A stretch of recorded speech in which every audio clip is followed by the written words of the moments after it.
जम्मू कश्मीर के राजौरी जिले के गुर्दनबाला गांव के वकार अहमद ने कश्मीर एडमिनिस्ट्रेटिव सर्विस इम्तिहान में एसटी कैटेगरी में आला रैंक हासिल की। वकार की कामयाबी का सफर चैलेंजेस से भरा हुआ था। बुनियादी तालीम के लिए ये अपने गांव से 7 किलोमीटर पैदल सफर करके स्कूल पहुंचते थे। वकार ने बताया इन्हें KAS एग्जाम में कैसे मिली कामयाबी। ये बड़ा अनएक्सपेक्टेड था मेरे लिए, क्योंकि लास्ट टाइम में 21 में जब 1 नंबर से रहा था तो ST में ही मैं रह गया था। फिर दूसरी बार भी मैं बहुत कम नंबर से तो एक जो है होप तो नहीं था इतना ज़्यादा कि हो जाएगा, लेकिन इस बार ST में फर्स्ट रैंक आया तो ये बड़ा अनएक्सपेक्टेड था मेरे लिए। चैलेंजिंग था क्योंकि मैं बुद्धल में पोस्टेड था, यहाँ से 60 किलोमीटर है राजौरी से, तो वहाँ जाना, क्योंकि अगर आपको गवर्नमेंट 50-60,000 पर मंथ दे रही है तो that means they expect something in return.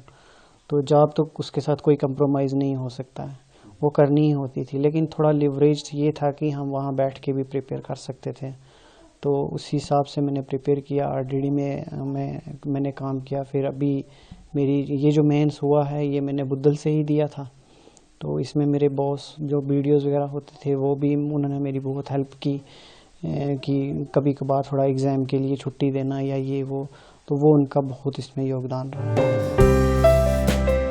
वकार अहमद बचपन में पढ़ने के लिए अपने बड़े भाई के साथ पैदल चलकर जाते थे।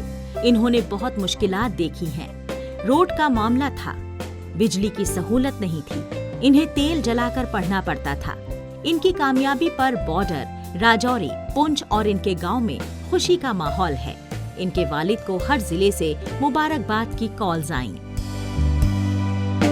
पढ़ने वाले हैं, अच्छे जीनियस लोग हैं, लेकिन ये मुश्किलात हमारे सामने रही हैं। इतना दूर दराज इलाका, यहाँ से 5-7 किलोमीटर चल के पैदल यहाँ से राजौरी जाना, राजौरी में जाके तालीम हासिल करनी, या कहीं पर बाद में अगर कोई स्कूल खुल गया है किसी जगह पर, स्कूल बड़े बाद में आए हैं और वो बच्चे यहाँ से 5-5, 6-6 किलोमीटर बड़े दूर जाते। ये बॉर्डर का एरिया, मैं एक अपने इलाका की बात ही नहीं करता हूँ कि खाली मेरे गांव की बात है। यहाँ सारे इलाका जात जो हैं हमारे यहाँ से जितने भी हैं ये बॉर्डर के साथ लगे हुए एरिया हैं। यहाँ खाली आने जाने की मुश्किलात नहीं थी, सारे मुश्किल। गुर्बत भी यहाँ पर कितनी बड़ी थी, लोग अनपढ़ता भी थी, उतने पढ़े लिखे लोग भी नहीं थे, इतना जानते भी नहीं थे।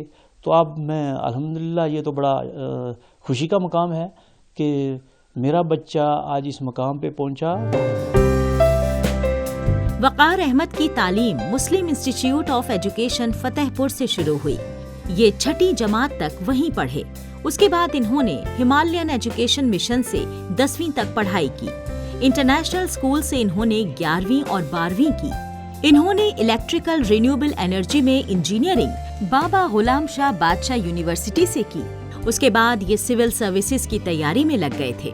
वकार अहमद ने दिल्ली से कोचिंग हासिल की।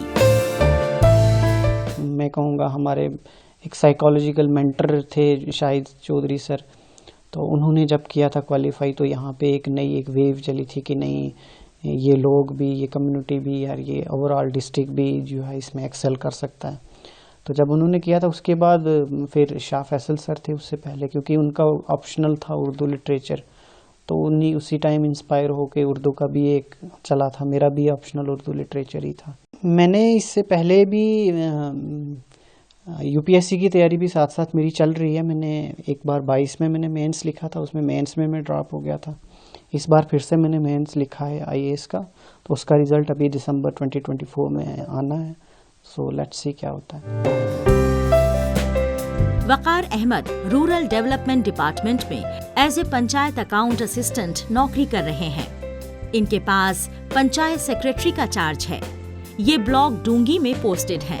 इन्होंने सख्त मेहनत की है। इनका लिस्ट में 50वां रैंक है।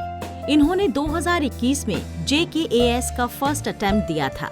ये फाइनल सिलेक्शन लिस्ट में 1 नंबर से रह गए थे। 2022 में ये 31 मार्क्स से रह गए थे। ये मुसलसल डटे रहे और इस बार इन्हें कामयाबी मिल ही गई।